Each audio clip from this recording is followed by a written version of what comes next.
আসসালামু আলাইকুম। আমার প্রাণপ্রিয় চাকরি প্রত্যাশী ভাইরা, আশা করি আপনারা সবাই ভালো আছেন। আপনারা অনেকেই 19তম শিক্ষক নিবন্ধন সার্কুলারটা কবে এটা সম্পর্কে জানতে চাইছিলেন। তো এটা নিয়ে বিশাল সুখবর দিল এনটিআরসি।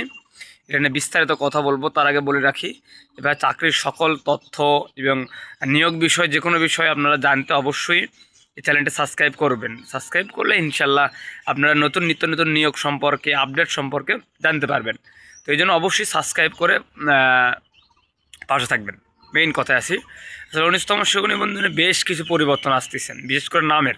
এটা 19তম শিক্ষক নিবন্ধন না হয়ে নবম শিক্ষক নিয়োগ পরীক্ষা এমন হবে।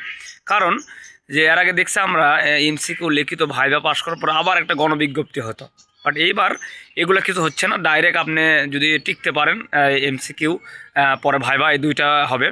হওয়ার পরে যদি টিকতে পারেন আপনি সরাসরি শিক্ষক হতে পারবেন, কোনো গণবিজ্ঞপ্তি থাকবে না, সরাসরি নিয়োগ।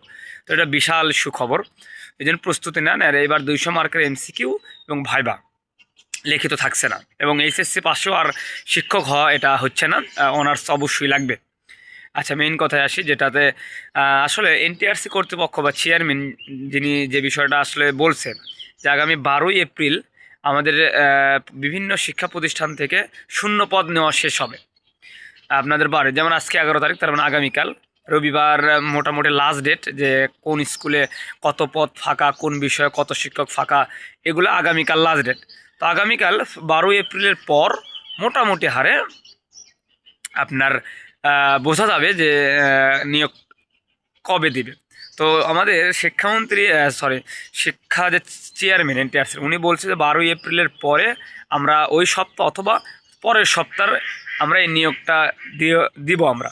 এটা এখন আপনাদের এপ্রিল মাসের ভেতরে পেবেন, হয় মাঝামাঝি অথবা শেষের দিকে। কারণ রবিবারে যদি শূন্য পদ না শেষ হয়, তাহলে এই সপ্তাহ পসিবল না হলেও পরের সপ্তাহে ইনশাল্লাহ নিয়োগ পেয়ে যাবেন। মেন কথা, আপনারা এপ্রিলের ভেতরেই পেয়ে যাবেন নিয়োগটা।